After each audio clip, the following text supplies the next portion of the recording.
আল্লাহর নবী বলেন, ও আয়েশা, তুমি কোনো বেয়াদবি করো নাই তো কেন কাঁদি জানো?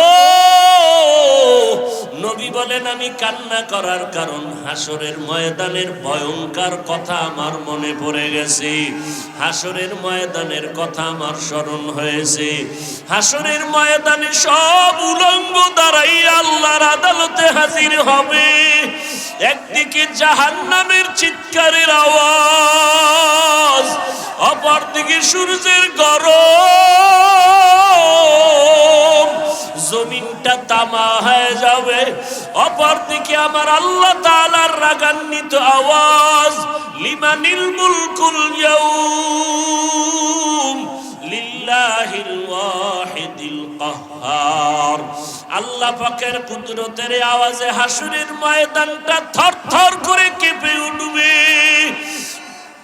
ওই সময় নবীরা পর্যন্ত নাফসি নাফসি বলে কান্না করবেন। যেই নবীদের কোনো গুনাহ নাই সেই নবীরা পর্যন্ত উম্মতের ভুলিয়া যাবেন। ঈসা নবী কাঁদবেন আর বলবেন, আল্লাহ আমাকে বাঁচাও। সূর্যের গরম আর জাহান্নামের আগুনের গরম, কিয়ামতের মাঠ তামার জমিনে দাঁড়াইয়া থাকা বড় কষ্ট। মুসা নবী কাঁদবেন, আল্লাহ আমাকে বাঁচাও। ইব্রাহিম নবী কাঁদবেন আর বলবেন, আল্লাহ আমাকে বাঁচাও। আম্মা জান আয়েশা বলেন, নবী তখন আপনি রহমতের নবী কি করবেন? মায়ার নবী বলেন, ও আয়েশা, ওই সময় আমি আমাকে বাঁচানোর চিন্তা করব না, আমি সাথে সাথে মাকামে মাহমুদে সিজদায় পড়ে কাঁদব আর আল্লাহকে বলবো, আল্লাহ আমার উম্মতের ফিরাও, আমার উম্মতের জাহান্নাম থেকে বাঁচাও, আমার একটা উম্মত যেন জাহান্নামে না যায়। ও আল্লাহ আমার উম্মতের বাঁচাও। ও নবীর আশিকেরা ওই নবীরে কেমন করিয়া ভুলিয়া গেছো? ওই নবীর সুন্নতের টুপি আর দাড়ির কারণে কই আমাদের তো সম্মান কমিয়া যায় নাই। ওই নবীর সুন্নতি পোশাকের কারণে তো সম্মান কমে নাই। ও আল্লাহর বান্দারা, বরং নবীর সুন্নতের কারণে দুনিয়াতে সম্মান অনেক বেশি। নবীর সুন্নাতওয়ালাদের মতো সম্মানে আর জমিনে কেউ নাই। অতএব এখনো সময় আছে, আমার আল্লাহকে মনে মনে ডাকো আর বলো, দয়ার মালিক, আমার মতো গুনাহগার কেউ নাই। আমার গুনার খবর আমার মা বাবা জানলে কেউ আমারে মোহব্বত করত না, সবাই মনে মনে ঘৃণা করত। আজ আমি তওবার নিয়ত করে ফেললাম, রে আল্লাহ, বৃষ্টির সময় দোয়া কবুল হয়। এতগুলো আল্লাহর বান্দা কার চোখের পানি মাওলার আরশে আজিমে কবুল হয় বলা যায় না। মনে মনে বলো, আল্লাহ আজকে থেকে আর নামাজ ছাড়বো না, আজকে থেকে আর দাড়ির মধ্যে অস্ত্র লাগাইয়া নবীরে কষ্ট দিব না। ও যুবকেরা, পায়ে হাত রেখে বলি, নবীরে আর কষ্ট দিস না রে যুবক। দাড়িটা লম্বা করো। হায়াতের মালিক আল্লাহ, রিজিকের মালিক আল্লাহ, ইজ্জতের মালিক আল্লাহ। আর নামাজ ছাড়বা না, দাড়ি কাটবা না, বেপরদায় চলবা না, মা বাবারে কষ্ট দিবা না, ওলামায়ে কেরামের বিরোধিতা করবা না। তওবা করার মতো যদি নিয়ত হয়, খাঁটি তওবার নিয়তে দুটো হাত আমার আল্লাহকে দেখাইয়া দাও। আয় আল্লাহ, হাতগুলো কবুল করে নেন, তওবা কবুল করে নেন, তওবার উপরে মজবুত হয়ে চলার তৌফিক দান করেন। আলহামদুলিল্লাহি রাব্বিল আলামিন, ওয়াসসালাতু ওয়াসসালামু আলা সাইয়্যিদিল আমবিয়াই ওয়াল মুরসালিন ওয়া আলা আলিহি ওয়া আসহাবিহি আজমাইন। ইয়া আরহামার রাহিমিন, ইয়া আরহামার রাহিমিন, ইয়া আরহামার রাহিমিন। রব্বিরহামহুমা কামা রব্বায়ানি সগীরা। আল্লাহুম্মা ইন্না নাউযু বিকা মিনাল বারাসি ওয়াল জুনুনি ওয়াল জুযামি ওয়া সাইয়্যিল আসকাম রব্বিরহামহুমা কামা রব্বায়ানি সগীরা बता हमको तेरे राह की इस तरफ है तेरे राह पर चला हमको खुदाया ओ खुदायार मौला रे আমার দয়ার মাবুদ রে কোথায় গেলে পাইব তোমার ঠিকানা তোমাকে বুঝি আমি পাইলাম না তোমাকে পাইবার আশে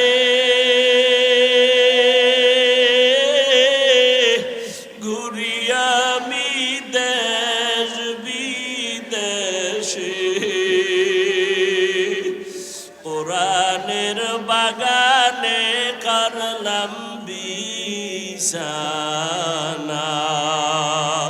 আয় আল্লাহ একটু তাকায় দেখেন বৃষ্টিতে ভিজিয়া ভিজিয়া আপনার বান্দারা কেন এত কষ্ট করতেছে বসার মতো জায়গা নাই দাঁড়ানোর কায়দা নাই ও আল্লাহরা টাকা চায় না বাড়ি চায় না জাহান্নাম থেকে মুক্তি চায় আয় আল্লাহ গুনাহ থেকে মুক্তি চাই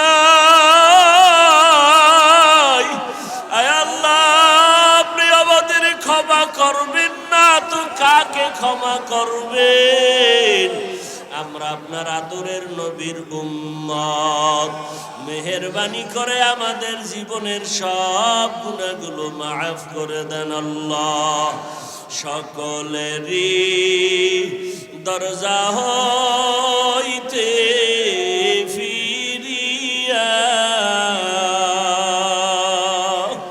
আপনার রোজায় রইলাম পড়িয়া আপনি যদি মাফ না করেন বান্দারে বলে না আপনার বান্দা যাবে কারদারে বলে না আপনার বান্দা যাবে কারদারে আদর করিয়া মানুষ আল্লাহ বানাইয়া কেমনে দিবা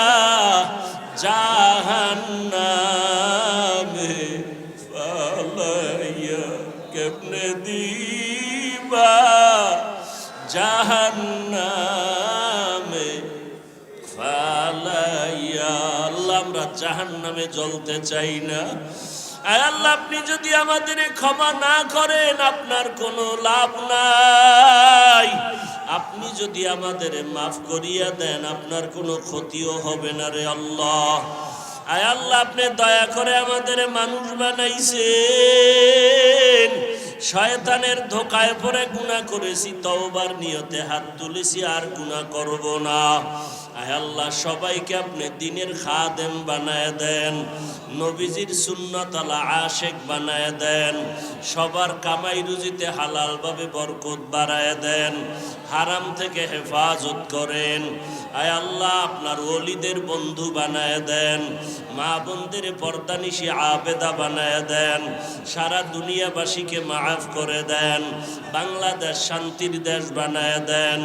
প্রশাসনিকভাবে যারা কাজ করে দিনদার বানায় দেন জনপ্রতিনিধির দায়িত্ব যারা পালন করে দিনদার বানায় দেন ওলামায়ে আহলে হকের বিজয় দান করেন বাতিলের মোকাবেলায় বিজয় দান করেন ইলম হিকমত আমলে বরকত বাড়ায় দেন আলা বিজিক্রিল্লাহ তাতমাইন্নুল কুলুব সাবধান এরে নবীর উম্মতের দল, জিকিরের দ্বারা তোমাদের কলবটাকে ইতমিনানের সাথে মজবুত রাখো, তাজা রাখো। কারণ আল্লাহর জিকির হলো কলবের খোরাক। যার মধ্যে আল্লাহর জিকির নাই তার কলবের খানাও নাই। না খাইয়া মানুষ যেমন জীবন বিপন্ন হয়ে যায়, জীবনটা দুর্বল হয়ে যায়, দুনিয়ার সুখ আর শান্তি তার থেকে বিদায় নেয়। কলবের খানা, রুহের খানা মাওলার জিকির যারা বন্ধ করে রাখবে, এদের দুনিয়ার রুহানিয়াতের জিন্দেগি বন্ধ হয়ে যাবে। পরিণাম ফলে তাদের কবর হাসর মহা বিপদের সংকেত হয়ে যাবে। আল্লাহ তাআলা বলেন, ও বান্দা, শয়তানের ধোকায় পড়ে যারা গুনাহ করেছো, আমি আল্লাহ তওবার পথে ডাকতেছি, আসো, আমি তোমাদের তওবার অপেক্ষায় থাকি। তবে এমন একটা সময় বান্দা তুমি তওবার দরজায় ফিরে আসবা, আমি আল্লাহ পাক তোমাকে ডাকার জন্য হাজির হয়ে যাই। যোহর, আসর, মাগরিব, এশা, ফজর না, এমন একটা সময় আমি তোমার ডাকে সাড়া দেওয়ার জন্য হাজির হই। তুমি যা চাইবা আমি আল্লাহ দেওয়ার জন্য প্রস্তুত। এমন একটা সময়, যেই সময় বাজার ঘাট বন্ধ, আসমান নীরব, জমিনটা নীরব, নদী আর সমুদ্রের মাছগুলো নীরব হয়ে যায়, সূর্যের আলো নাই, চাঁদের আলো নাই, গাছের পাখিগুলো ঘুমায়, ঘরের পশু আর মানুষগুলো ঘুমিয়ে যায়।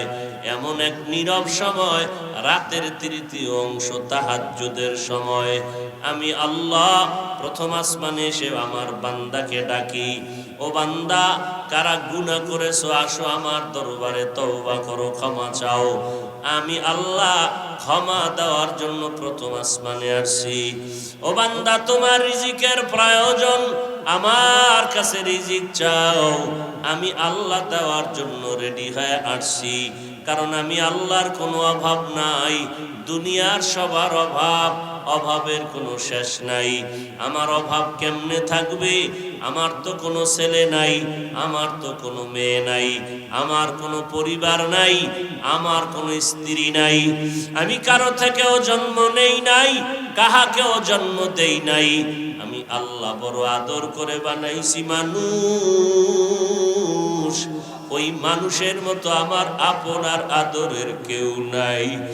আমি আল্লাহর যদি ছেলে থাকতো, আমি ছেলেকে আগে দিয়ে তারপরে তোমাদের দিতাম। আমার মেয়ে থাকলে আমি তাকে আগে দিতাম, তারপরে তোমারে দিতাম।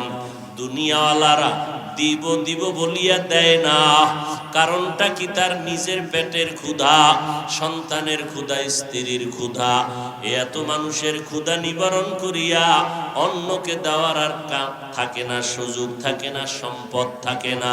আর আমি আল্লাহ পাক, আমার তো কেউ নাই দেওয়ার মতো। আমি আল্লাহ পাক সব রিজার্ভ করে রেখেছি, আমি যা দেওয়ার আমার বান্দা বান্দিকে দিব। قل يا عبادي الذين أسرفوا على أنفسهم لا تقنطوا من رحمة الله। আমি আল্লাহর রহমতের থেকে তোমরা কেউ নিরাশ হয়ে যেও না। আমার দরবার বড় রহমতের দরবার। আমার দরবার সারিয়া বলো বান্দা কোন দরওয়াজায় যাইবা। পয়গম্বর মূসা আলাইহিস সালাম, তার যুগের ঘটনা, এলাকার যুবক সন্তান এমন কোনো পাপ নাই, গুনাহ নাই, করে নাই। গুনাহ করতে করতে মানুষ অতিষ্ঠ হয়ে গেল। সবাই একদিন পয়গম্বর মূসা নবীকে বললেন, এই জাহান্নামী গুনাহগার দুশ্চরিত্রকে এলাকার থেকে বিতাড়িত করে দেয়া হোক। এর অত্যাচারে এলাকার কেউ শান্তি পায় না, মা বাবা পর্যন্ত বরদোয়া করে। মূসা নবী আল্লাহর থেকে অর্ডার নিয়া ওই যুবকের শাস্তিমূলক এলাকার থেকে বিতাড়িত করার জন্য এক জঙ্গলে ছেড়ে দিয়ে আসলো। মা বাবা পর্যন্ত খুশি হয়ে গেল, এই সন্তান আমরা চাই না। ওখান থেকে যুবক সন্তান আবার অত্যাচারিত হলো, অত্যাচার করে করে জুলুম জালিমের কাঠগড়ায় চলে গেল। সেখান থেকেও তাকে ধরিয়া মানুষের শাস্তির ভয়ে ওই যুবক একটা পাহাড়ের গর্তে গিয়ে আশ্রয় নিল। ওই পাহাড়ের গর্তে যাওয়ার পর এমন ভাবে অসুস্থ হয়ে গেল, এখন তার মরণাপন্ন কান্না শুরু হয়ে গেল। ডানেও আপন কেউ নাই, বামেও কেউ নাই। যুবকটা পাহাড়ের গর্তের মধ্যে শুয়া শুয়া কান্না করে, আর আসমানের মালিকের ডাক দিয়া কয়, দয়ার মালিক, আয় আল্লাহ, আমার মা পর্যন্ত আমাকে তিরস্কার করে তাড়ায় দিল। দুনিয়াতে সন্তান কোথাও যদি জায়গা না পায়, মায়ের কাছে গিয়ে আশ্রয় নেয়, বাবার কাছে গিয়ে আশ্রয় নেয়। আমার কপাল এত খারাপ, অপরাধ করার কারণে এলাকার কেউ আমাকে ভালো জানে না, আমার মা আমার বাবা কেউ আমারে ভালো জানলো না। এখন আমি অসুস্থ, পাহাড়ের গর্তের মধ্যে একা অন্ধকারে আছি। ও আল্লাহ, আমার অন্তরের বিশ্বাস, যদি এই সময় আমার মাও থাকতেন, হাজারো অন্যায় করলে মা আমাকে একটু সেবা না করিয়া পারতেন না। আমার স্ত্রী থাকলো, আমার পার্শ্বে বসে খেদমত করত, আমার জন্য আপনার কাছে দোয়া করত। ও আল্লাহ, আমি তো তওবা করতেছি, আর গুনাহ করব না। আয় আল্লাহ, তুমি আমাকে দয়া করে মাফ করে দাও।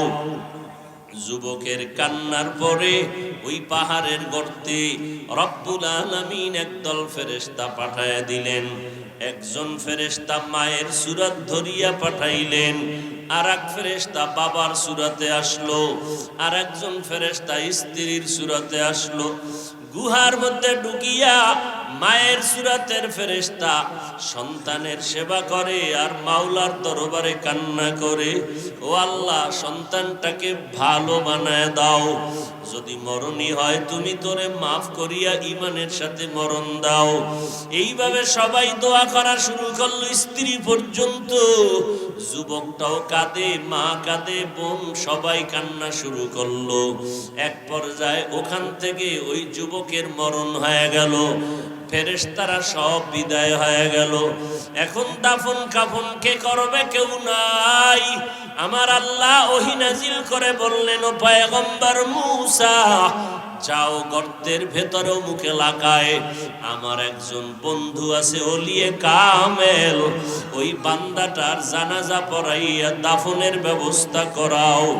মূসা নবী আল্লাহর অর্ডার পাইয়া যখন ওই পাহাড়ের কিনারায় গিয়া হাজির হয়ে গেল, দেখে যেই যুবকের আমরা বান্দিয়া হাতে পায়ে রশি লাগাইয়া গুনাহের কারণে এলাকার থেকে বিতাড়িত করেছি, এই যুবকের দাফনের ব্যাপারে আল্লাহ আমাকে পাঠাইছেন। আল্লাহ বলছেন এই বান্দা নাকি তার বন্ধু হয়ে গেছে। মূসা নবী প্রশ্ন করবেন, এর আগে দাফন কাফনটা শেষ করিয়া নেই। দাফন কাফন শেষ করার পরে মূসা নবী জিজ্ঞাসা করলেন, আল্লাহ, এই যুবক তো সেই যুবক যেই যুবকের গুনাহ আর অপরাধের কারণে এলাকার মানুষ তাড়াইয়া দিল, মা বাবা পর্যন্ত সন্তানকে বিতাড়িত করে দিল। কেমন অপরাধওয়ালা সন্তান! আপনি বললেন এই সন্তানটা নাকি আপনার বন্ধু ওলিয়ে কামেল। এত বড় অপরাধী কেমনে ওলিয়ে কামেল হয়ে গেল?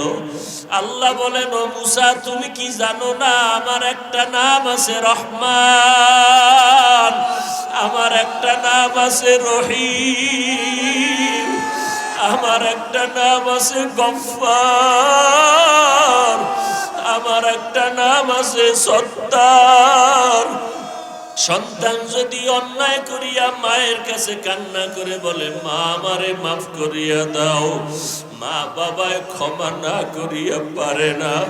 ছাত্র যদি হাজারো অন্যায় করিয়া উস্তাদের সামনে চোখের পানি ছেড়ে কান্না করে বলে, হুজুর আমারে মাফ করে দেন, এমন কোন শিক্ষক নাই ছাত্রকে ক্ষমা না করবে।